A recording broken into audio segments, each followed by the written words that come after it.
Hello, I've got another video for you guys. Basically, this one is about tagging.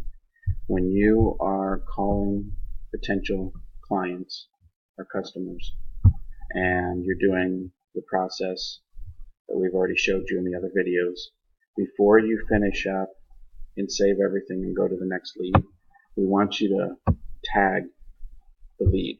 Basically, this is going to make it easier for us to search back later and find these leads. The tags that are involved, most of them will already have the initial first tag already set up. But we added a few extra tags. We'll already tag it if there's Charleston, if it's located in Charleston, South Carolina, something like that. If you set an appointment for us to go to the house or at least do a phone call through the upcoming calendar and also setting it up in Google, when you set it up in Google, you're going to set it up through the Google account that we set up. You'll go to the calendar, Google Calendar, and set up an appointment for me, John, or whoever's going to take care of the deal. And you're going to hit appointment set so that we can track that. If we're doing a follow-up, Chris is doing a follow-up, there's a section for that. If we're adding it to the do not call list DNC, that means that it's someone that's been asked to take off the list. This doesn't mean that it may be a potential future deal or anything like that. If it's just someone that says, don't ever call me again, put that to DNC, and then also follow how to do the do not call list on the other video.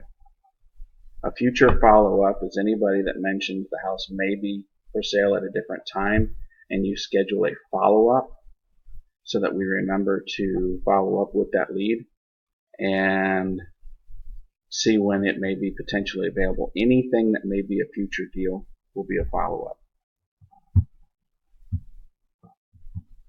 Hot leads, if it's somebody ready to move right now, you need to put this tag on here. If you're going to have John follow up, tag it as John follow up. We will be moving things to FreedomSoft at some time or another. We may have an assistant helping with that, but right now that'll be left alone. If one of our people are working our RedX system and they're bringing leads in, then that will be tagged here. If we're sending the deals out to the South Carolina area, it will be tagged this as soon as it's somebody that's actually, it's an actual deal, or may be a deal, or you feel that's something that needs to be followed up with, this will be the tag for that. If you're going through and you're getting some information and it's not a huge, quick, ready to go thing, warm lead is kind of warm, it's kind of close to wanting to move forward, this would be the area you would put there. But basically, we're going to do the same thing. We're going to have similar tags also in our calling system. So if you're going to be working our calling system, which is CallRail, we'll put tags that are very similar to the same so that you don't have to learn anything new.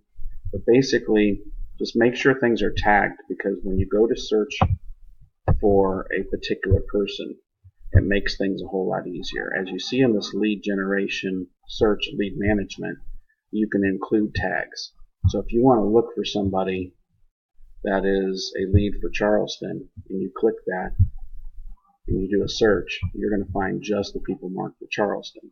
So if we're going through and need to do a follow-up, John's doing a follow-up, all he has to do is click on the John follow-up. Or if we've got somebody that's a hot lead and we need you, or we're having you follow up, it's the same process. You can do a quick search with these tags. So we want to make sure that the tags are put in properly.